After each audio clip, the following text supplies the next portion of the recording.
نحمده ونصلي على رسوله الكريم اما بعد فاعوذ بالله من الشیطان الرجیم بسم اللہ الرحمن الرحیم رب اشرح لي صدری ویسر لي امری واحلل عقدۃ من لسانی یفقہوا قولی۔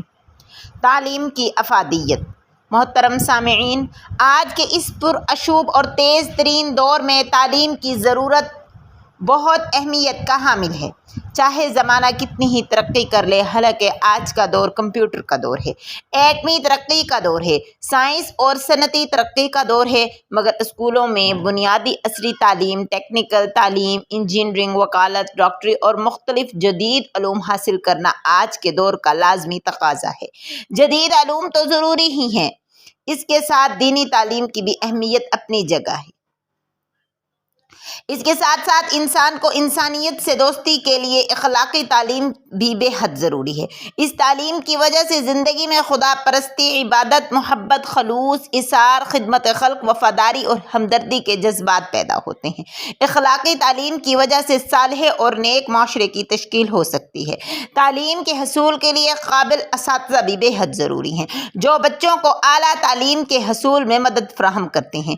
استاد وہ نہیں جو محض 4 کتابیں پڑھا کر اور کچھ کلاسز لے کر اپنے فرائض سے دستبردار ہو گیا، بلکہ استاد تو وہ ہے جو طلبہ و طالبات کی خفیہ صلاحیتوں کو بیدار کرتا ہے، انہیں شعور، ادراک، علم و آگاہی نیز فکر و نظر کی دولت سے مالا مال کرتا ہے۔ جن اساتذہ نے اپنی اس ذمہ داری کو بہتر طریقے سے پورا کیا، ان کے شاگرد آخری سانس تک ان کے احسان مند رہتے ہیں۔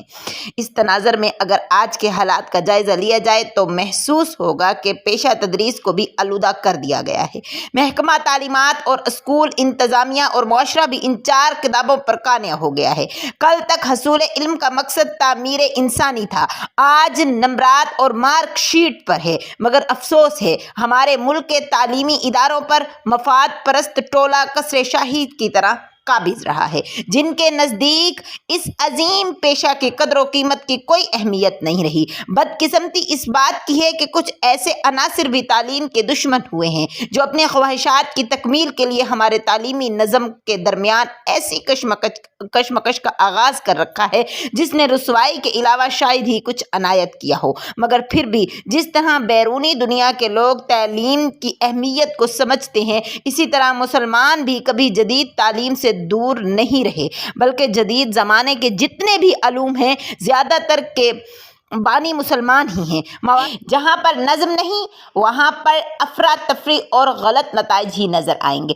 دنیا کا ہر کام کسی نہ کسی ضابطے یا قاعدے کے تحت ہوتا ہے۔ یہ زمین و آسمان، یہ چاند ستارے اور سورج کسی نظام کے تحت کام کر رہے ہیں، یہ سب کسی قاعدے یا قانون کے تابع رہ کر چل رہے ہیں۔ سورج کی گرمی، اس کی چمک، چاند کی دمک، لیل و نہار کا گھٹنا بڑھنا، موسموں کی تغیر و تبدل، یہ سب کچھ ایک قانون کے متحد ہو رہا ہے۔ سورج کا نکلنا، اس کا غروب ہونا، زمین کا گھومنا اور رات دن کا پیدا ہونا، ان سب کے لیے ایک وقت مقرر ہے۔ ان میں سے کوئی بھی عمل اپنے وقت مقررہ سے 1 سیکنڈ بھی ادھر ادھر نہیں ہو سکتا۔